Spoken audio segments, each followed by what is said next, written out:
Good morning friends. लक्ष द्या, आपण नीटमधलं सेकंड चॅप्टर म्हणजे सेकंड जो पार्ट आहे आपला तो स्टार्ट करून आलो. त्यामध्ये आपण इम्पेरिकल फॉर्म्युला पाहिला होता. आता मला माहिती आहे की नाही माहीत नाही आपण हा कॉन्सेप्ट पाहिला की नाही पाहिला. Structure of sorry some basic concept of केमिस्ट्रीमध्ये डाल्टन्स ॲटॉमिक थेरी आपला टॉपिक आहे. छोटा टॉपिक आहे, जास्त इंटेन्शन बी नाही आहे टॉपिकमध्ये. बघा, Dalton's atomic theory. Dalton D मोठा काढजा. Dalton's atomic theory.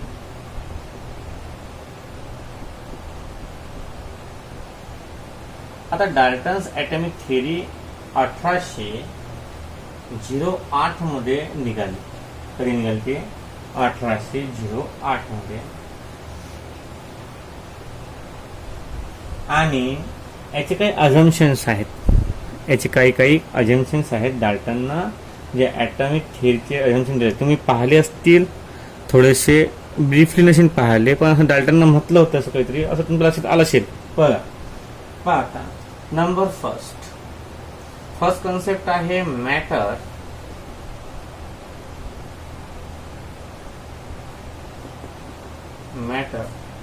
Consists of a definite particle called atom. Consists of definite particle called atoms.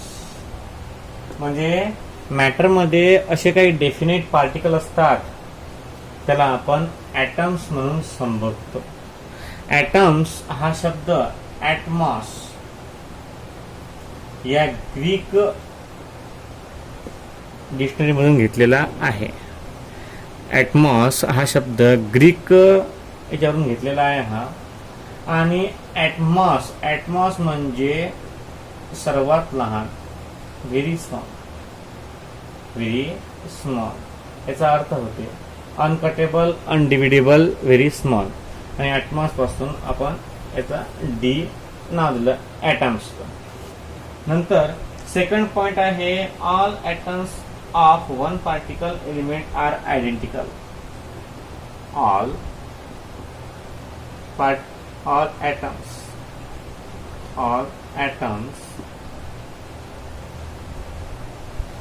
of one particular element are identical. म्हणजे प्रत्येक एक जर एलिमेंट घेतला त्यातले ॲटम जे असतात ते एकाच प्रकारचे असतात. प्रत्येक जर एलिमेंट घेतला आपण, एखादा एलिमेंट घेतला आपण आयरन Fe, तर हा Feनच बनलेला असेल पूर्णतः. याच्यामध्ये खूप मोठ्या प्रमाणात Feचे मॉलिक्यूल असतील. मग हा जो पूर्ण एलिमेंट आहे हा एकाच प्रकारच्या ॲटमनी बनलेला असतो, असं डाल्टनचं म्हणणं होतं त्यावेळेस. कधी 1808 मध्ये, जे आता आपल्याला पानसट वाटते. लक्ष द्या. आता पुढे नंबर 3 आहे ऑल ॲटम. नंबर 3 आहे ॲटम्स आर इंडेस्ट्रक्टिबल. म्हणजे कसं आहे, ॲटम्स हे डिस्ट्रॉय होत नाहीत. लिहून काही गरज नाही आहे. पुढचा पॉइंट घ्या. Atom of different element have different masses. Atoms of different element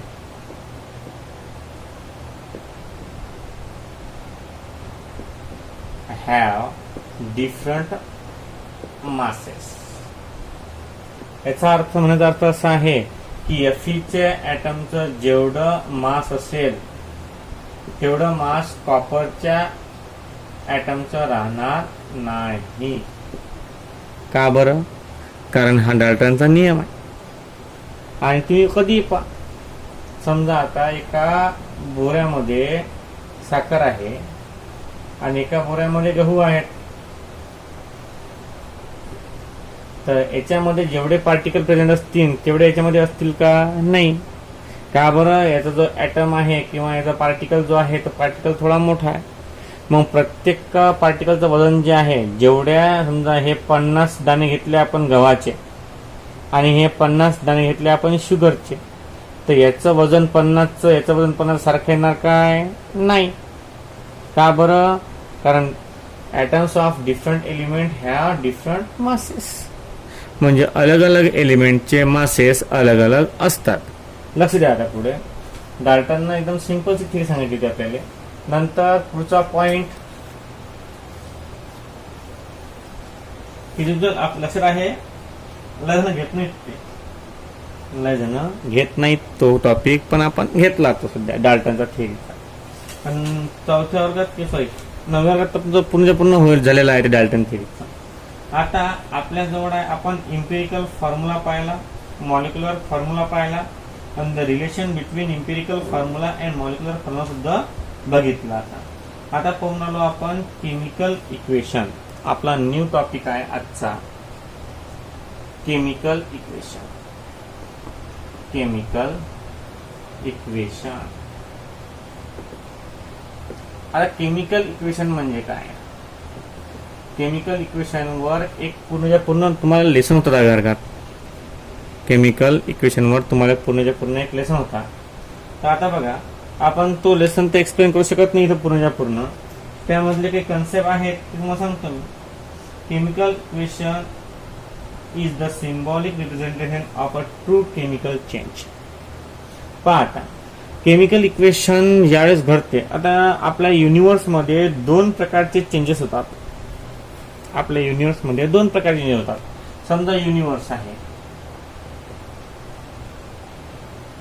या युनिव्हर्समध्ये 2 प्रकारचे चेंजेस घडतात.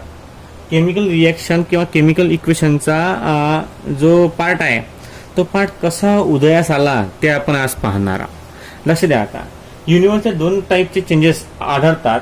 एक आहे फिजिकल चेंज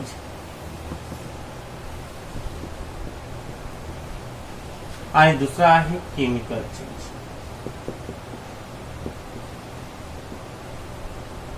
आता फिजिकल चेंज आणि केमिकल चेंज म्हणजे काय होते बघा. फिजिकल चेंज म्हणजे हा होते टेम्पररी चेंज,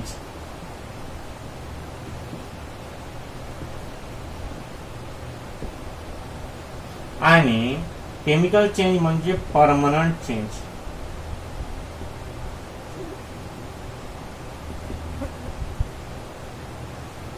काय होते? Permanent change. समजा आता आपण एक्झाम्पल घेतलं केमिस्ट्रीचं. वाटर पासून water gives ice. In after some time ice gives water. Water पासून आईस मिळते आणि काही वेळानंतर काय होते की आईस पासून वॉटर बनते. मग हा चेंज कसा आहे? हा टेम्पररी चेंज आहे. हा कसा चेंज आहे? टेम्पररी चेंज आहे. आणि म्हणून या चेंजला काय म्हणतो आपण? फिजिकल चेंज असं म्हणतो. काय म्हणतो आपण? Physical change. याचं रूपांतर इनिशियल म्हणजे समजा आता प्रोडक्ट असते, रिएक्टंट गिव्ज प्रोडक्ट असते की नाही. आता रिएक्टंट गिव्ज प्रोडक्ट आहे म्हणजे सिम्पली काय होते? फिजिकल चेंज म्हणजे प्रोडक्टचं केव्हाही रूपांतर रिएक्टंट मध्ये होऊ शकते आणि रिएक्टंटचं कधी रूपांतर प्रोडक्ट मध्ये होऊ शकते. याला आपण काय म्हणतो? याला म्हणतो आपण फिजिकल चेंज. म्हणजे हा टेम्पररी चेंज आहे, तात्पुरता चेंजेस. हा चेंजेस जर घडला तर हा कोणत्या ना कोणत्या कालावधीमध्ये डबल रिएक्टंट मध्ये कन्वर्ट होते. मग डबल तो रिएक्टंट प्रोडक्ट मध्ये डबल आपल्या पृथ्वी चक्र आहे ना. उन्हाळ्यामध्ये समजा आपली अर्थ आहे, उन्हाळ्यामध्ये इव्हॅपोरेशन होते, नंतर ढग तयार होतात, ढगानंतर थंड हवा लागली की त्यापासून डबल पाण्यात रूपांतर होते. मग हा कसा आहे? टेम्पररी चेंज आहे. हा कसा आहे? Temporary change. आता परमनंट चेंज कसा आहे? परमनंट चेंज म्हणजे एक वेळा एखादी गोष्ट बनली की डबल ते तुडून त्यापासून काही तयार करू शकत नाही. समजा आता आपण काही ना काही घरी बनवून राहिलो, समजा एखादं मॉडेल बनवून राहिलो, आपण औषध तयार करून राहिलो कोरोनाची. हा बीकर आहे आणि या बीकर मध्ये आपण काय करून आलो आपण, औषध तयार करून आलो करोनाची. मग अद्रक टाकला आपण, मिरे टाकले, त्यामध्ये गुळ टाकला, त्यामध्ये अशा प्रकारचं एक सोल्युशन फॉर्म झाला. सोल्युशन फॉर्म झाल्यावर त्यापासून एक पेस्ट तयार झाला. काय तयार झाला? पेस्ट. आता तुम्हाला म्हटलं मी की त्या पेस्ट मधून तुम्ही अद्रक बाहेर काढा, त्या पेस्ट मधून तुम्ही मिरे बाहेर काढा, वगैरे वगैरे बाहेर काढता येईल का तुम्हाला? नाही. मग हा कसा आहे? हा परमनंट चेंज आहे. आता एक्झाम्पल जर घ्यायचं झालं केमिस्ट्रीच्या फॉर्म मध्ये, समजा आता आपण अल्केन CH4 याच्यावर जर हायड्रोलिसिस केलं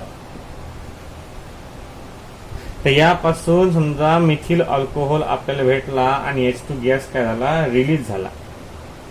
तर तुम्हाला म्हटलं मी अल्कोहोल पासून डबल मिथेन तयार करा, तर केमिकल रिएक्शन शिवाय शक्य आहे का की काही वेळानंतर, म्हणजे याला डबा बंद करून ठेवायचं, मिथिल अल्कोहोलला डबा बंद केलं की काही वेळानंतर या मिथिल अल्कोहोलचं रूपांतर मिथेनमध्ये होते?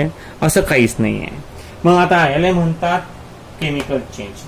आता एखादा माणूस बिमार पडला आणि बिमार पडल्यावर दवाखान्यात गेला आणि दवाखान्यातून बाहेर घरी आला, त्याला काय म्हणतो आपण? Physical change.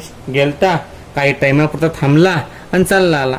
केमिकल चेंज म्हणजे हॉस्पिटलमध्ये गेला आणि डायरेक्ट वरते, मग तो वापिस येते काय? नाही. मग त्याला म्हणतात केमिकल चेंज. त्याला काय म्हणतात? Chemical change. म्हणजे परमनंट चेंज. म्हणजे परमनंट चेंज. आता मी या व्हाईटबोर्डवर व्हाईटबोर्ड इंकनं लिहून राहिलो आणि मी जर परमनंट इंकनं लिहिलं तर ते मुळते काय? केमिकल शिवाय नाही. आता मग केमिकल वापरायचं कोणतं वापरायचं? जर परमनंट यूज केला याच्यावर तर वापरायचं थिनर. थिनरनं काय होते? हे पुढच्या पुढे इरेज होऊन जाते. अशा प्रकारचा नवीन कन्सेप्ट आहे हा. लक्ष द्या, युनिव्हर्समध्ये 2 प्रकारचे चेंजेस आहेत. त्याच्यामध्ये एक फिजिकल चेंज आहे आणि एक केमिकल चेंज आहे. फिजिकल चेंज मध्ये तात्पुरता चेंज घडून येतो आणि केमिकल चेंज मध्ये खूप मोठ्या प्रमाणात चेंज घडून येतो, म्हणजे तो परमनंट चेंज असतो. तो काय असतो? परमनंट चेंज असतो. त्याच्यामध्ये आपल्याला खूप म्हणजे काय करायचं असते की आपल्याला सांगायचं असते की बा अशा अशा प्रकारचा चेंजेस आहे आणि हा चेंजेस घडून येते, म्हणजे येतेच. लक्ष द्या पुढे. आता काय म्हणून राहिलो मी तर बघा. आता केमिकल इक्वेशन मध्ये काय होते? केमिकल इक्वेशन पहा. A chemical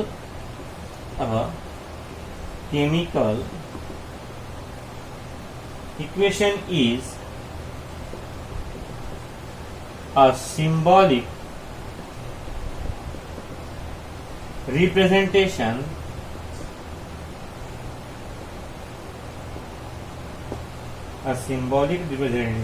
of a true chemical change. Of a true chemical change. Of a true chemical change.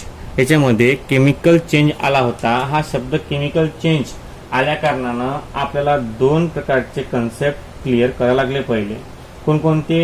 ते असे आहेत की नंबर फर्स्ट फिजिकल चेंज म्हणजे काय, केमिकल चेंज म्हणजे काय, हे 2 कन्सेप्ट आपण पाहिले. हे 2 कन्सेप्ट पाहिल्याशिवाय आपल्याला हे समजलं नसतं केमिकल चेंज काय म्हणतात, फिजिकल चेंज काय म्हणतात, असं का बरं होते आणि काऊन होते वगैरे वगैरे वगैरे. बघा आता, अ chemical equation is a symbolic representation. कधी लक्षात ठेवा, सिम्बॉलिक रिप्रेझेंटेशन आहे ते काय आहे? Symbolic representation. आता सिम्बॉलिक रिप्रेझेंटेशन म्हणजे काय होते? सिम्बॉलिक रिप्रेझेंटेशन म्हणजे सिम्बॉल मध्ये लिहिणं. एखादी गोष्ट सिम्बॉल मध्ये लिहिणं याला सिम्बॉलिक रिप्रेझेंटेशन म्हणतात. पहा, a chemical equation is a symbolic representation of a true chemical change. Chemical change घडूनच राहिला. It is a true chemical change. हा काय आहे? ट्रू केमिकल चेंज आहे. आणि ट्रू केमिकल चेंज घडूनच राहिला ना इथं. हा ट्रू केमिकल चेंज घडून राहिला म्हणजे कसा घडून राहिला हा? बघा आता, ट्रू केमिकल चेंज अशा प्रकारचा घडून राहिला की याच्यापासून प्रोडक्ट निर्माण होते. याच्यापासून प्रोडक्ट निर्माण होते, पण तो डबल रिएक्टर मध्ये कन्वर्ट होत नाही. तो डबल रिएक्टर मध्ये कन्वर्ट होत नाही. याला आपण काय म्हणतो? याला म्हणतो आपण केमिकल चेंज. याला काय म्हणतो आपण? केमिकल चेंज असं म्हणतो. आता केमिकल चेंज झाला. आता बघा दुसरा आहे सिम्बॉलिक रिप्रेझेंटेशन ऑफ सिम्बॉलिक. आपण नाव लिहितो काय रिएक्शन मध्ये? नाही, सिम्बॉल लिहितो. आपण लिहितो when sodium hydroxide react with water gives Na positive Cl negative. मग आपण लिहितो काय? Sodium chloride. नाही, सिम्बॉल Na सोडियमचा क्लोराईडचा Cl रिएक्ट विथ वॉटर किंवा डिझॉल्व इन वॉटर. वॉटर लिहितो का इथं? नाही, H2O. मग symbolic representation of a true chemical change is called as chemical equation. नंतर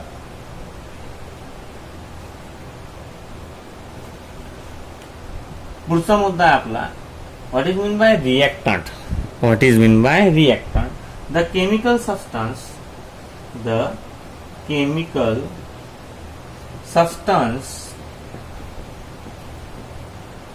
which converted into a new substance or another substance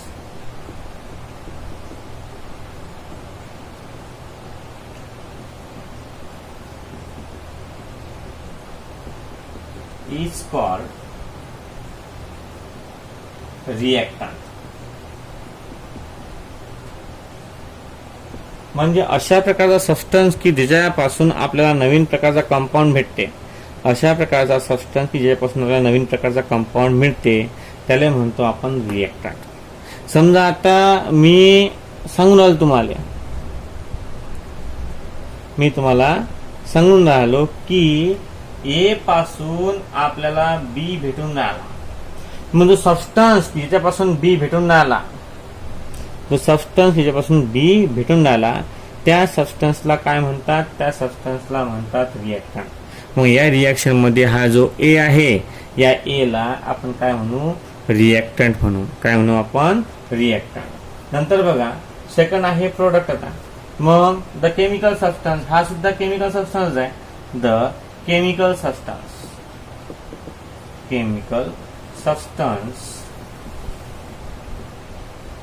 the chemical substance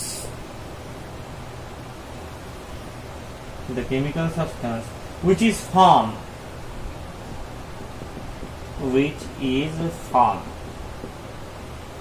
म्हणजे तयार झाला. the chemical substance which is formed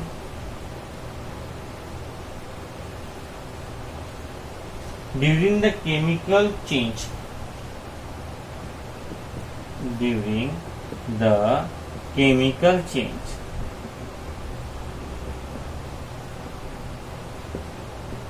is called product.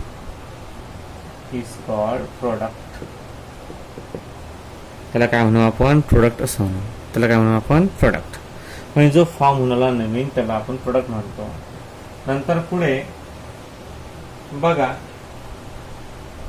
The symbol of reactant are written in the left hand side. म्हणजे reactant लेफ्टला, product राईटला लिहितात. आणि हे differentiate आहेत. तर रिएक्टंट गिव्ज प्रोडक्ट. हा जो मधातला एरो आहे हा रिप्रेझेंटेशन करते the direction of the reaction. Direction of the reaction म्हणजे याच्यामध्ये डायरेक्शन ऑफ द रिएक्शन की रिएक्शन कुठून कुठपर्यंत चालली. रिएक्शन कुठून कुठपर्यंत चालली हे सांगते. कोण सांगते? हे सांगते आपला कंपाऊंड किंवा म्हणजे कंपाऊंड म्हणजे हा बाण की रिएक्शन कुठून कुठपर्यंत चालली. हा कन्सेप्ट पुढे सांगते आपला हा बाण. आता बघा आपण केमिकल इक्वेशन हे कन्सेप्ट तुम्ही दहाव्या वर्गात पाहिलेले आहेत तरी मी रिवाइज करून राहिलो तुम्हाला. कारण कसं आहे त्यात धुळला बसला होता. बघा आता अ chemical equation is a symbolic representation of a true chemical change. A chemical equation is a symbolic representation of a true chemical change. The chemical substance which converted into another substance.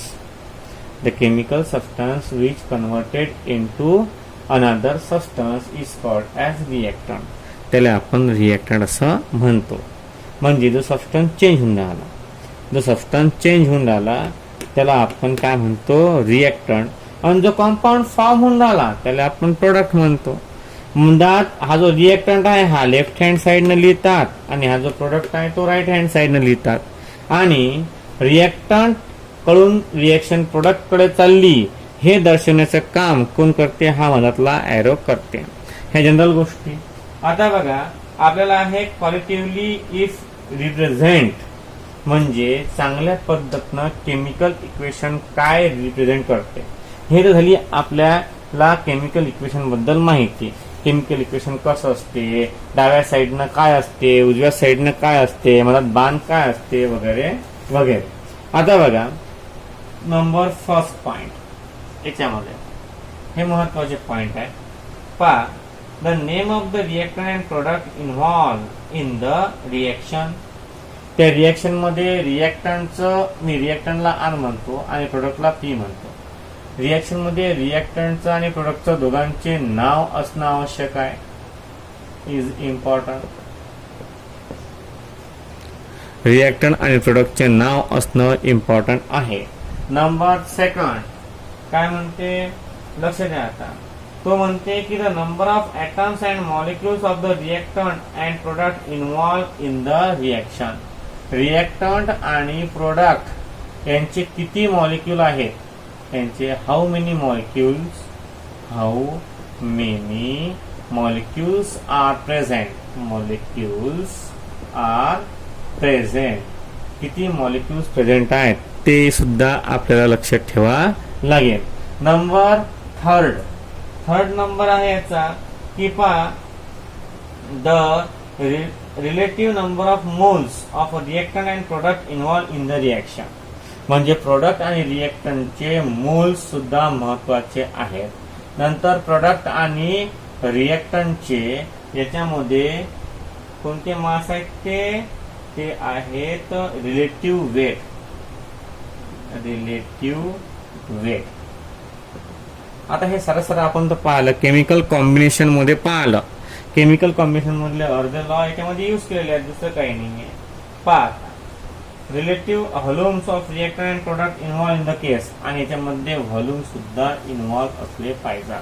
लक्ष द्या आता काय म्हणते, हा 5 नंबरचा point आहे. Reactant and प्रोडक्टचे volume सुद्धा केमिकल इक्वेशन मध्ये काय काय लिहिणं आवश्यक आहे. प्रोडक्ट आणि रिएक्टंटचे नाव, प्रोडक्ट आणि रिएक्टंट किती मॉलिक्यूल प्रेझेंट आहेत, नंबर ऑफ मोल्स किती आहेत, रिएक्टंट आणि प्रोडक्ट याचं रिलेटिव्ह वेट सारखं आहे का दोन्हीकडलं, आणि रिएक्टंट आणि प्रोडक्टचं व्हॉल्यूम सारखं आहे का दोन्हीकडलं, ह्या कन्सेप्ट पाहणं आवश्यक आहे.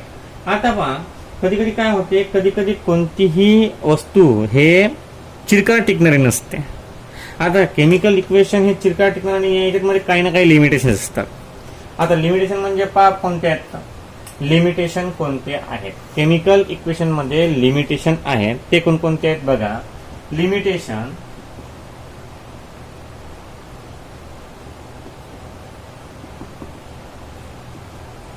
कोणकोणते आहेत. नंबर फर्स्ट, पहिला limitation, it does not inform about actual concentration of the reactant and product. It does not inform about concentration of product, reactant and product. म्हणजे आपण केमिकल रिएक्शन लिहितो, carbon twice C+O2 twice O2 gives किंवा C+O2 चालते, C+O2 gives CO2. याच्यामध्ये carbon किती आहे, oxygen किती आहे, याचं कॉन्सन्ट्रेशन किती आहे हे आपल्याला माहित नसते. म्हणजे किती ऑक्सिजन घेतले, म्हणजे किती कॉन्सन्ट्रेशन ऑक्सिजनचं घेतलं, किती कॉन्सन्ट्रेशन कार्बनचं घेतलं हे आपल्याला माहित नसते. आणि म्हणून chemical equation does not uniform about concentration of reactant and product. Number second काय आहे? नंबर सेकंड पॉइंट आहे आपला की rate of the reaction it does not inform about rate of reaction. Rate of reaction rate लिहिता येत नाही. Increase or decrease the rate of the reaction असं होते कॅटलिस्टचं काम, पण रेट आपल्याला लिहिता येत नाही अशा रिएक्शनमध्ये, म्हणजे त्या रिएक्शनमध्ये इन्व्हॉल्व नसते तो. समजा आता आपण लिहिलं A plus B gives C plus D, तर आपण याच्यामध्ये लिहितो काय की rate equal to K into concentration of A concentration of B. या केमिकल रिएक्शनच्या खाली कधीच रेट लिहित नसतात. केमिकल रिएक्शनच्या खाली कधीच रेट लिहित नसतात. नंतर पुढचा कन्सेप्ट नंबर 3 आहे mechanism of the reaction. Mechanism of the reaction. आता मेकॅनिझम ऑफ द रिएक्शनच्या स्टेप लिहितो का आपण? नाही. तुम्हाला सांगतो मी, असं काही नाही आहे सांगतो म्हणून, पण तुम्हाला विचारलं मी क्लोरिनेशन. मग तुम्ही असली सांग काय? Chlorination CH4 plus Cl2. हे असं होत नाही सर. याच्यामध्ये काय होते की हा Cl बॉन्ड म्हणजे कसा गिव्हचा CH3 आहे आणि Cl प्लस HCl. मग आपण लिहितो काय? CH3 dot H plus Cl dot Cl. मग या H सोबत Cl अटॅच होते. नंतर एवढी मोठी रिएक्शन आपण 40 स्टेप त्या मेकॅनिझमच्या नाही. Step of initiation, step of propagation and step formation of product. हे लिहितो का आपण केमिकल रिएक्शनमध्ये? नाही. फक्त केमिकल रिएक्शन आपल्याला क्लोरिनेशन विचारली म्हणजे आपण फक्त हे रिएक्शन लिहितो, आणि म्हणून त्याच्यामध्ये मेकॅनिझम नसते. कशामध्ये? केमिकल इक्वेशनमध्ये मेकॅनिझम घ्यायचं काम पडत नाही. आता पुढे बघा, time taken for the completion of the chemical change. किती? 4 नंबरले टाइम. याच्यामध्ये टाइम लिहित नाहीत. याच्यामध्ये टाइम लिहिल्या जात नाही. आता टाइम लिहित नाही म्हणजे असं आपण की बा ए प्लस बी गिव्ह सी प्लस डी, याला 1 आवर लागते असं लिहिलं काय आपण आतापर्यंत रिएक्शन मध्ये? नाही ना.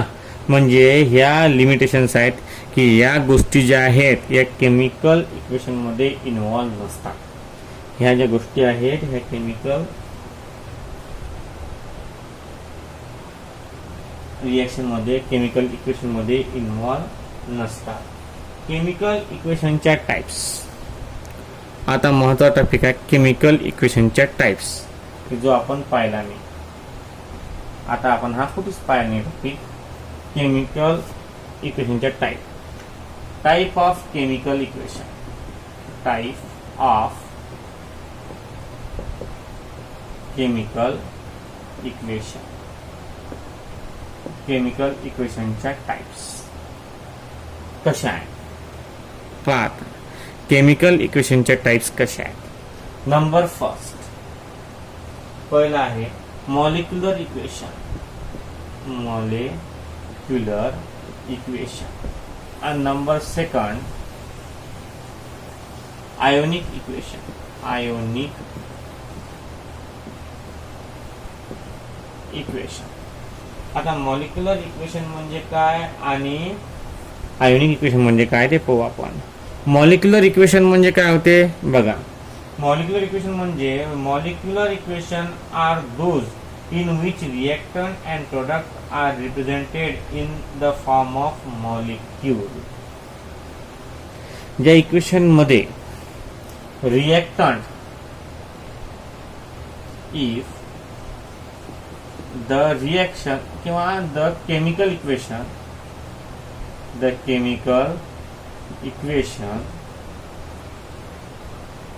which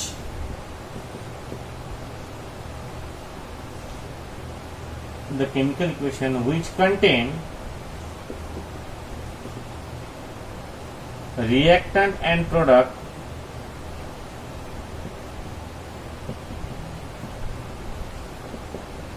are molecule, that reaction is called as molecular equation.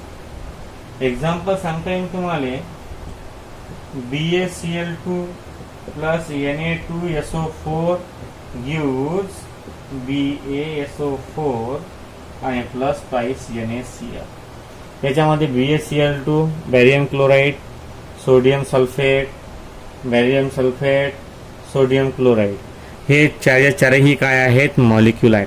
अशा प्रकारची जे रिएक्शन असते की ज्यात रिएक्टंट आणि प्रोडक्ट मॉलिक्यूल असतात त्या इक्वेशनला आपण काय म्हणतो, मॉलिक्युलर इक्वेशन असं म्हणतो.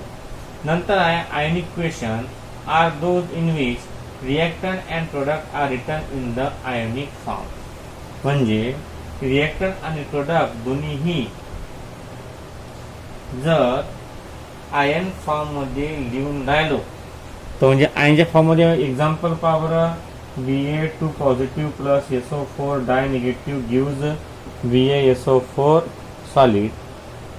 त्याच्यामध्ये हा आयनच्या फॉर्म मध्ये लिहून राहिलो आपण.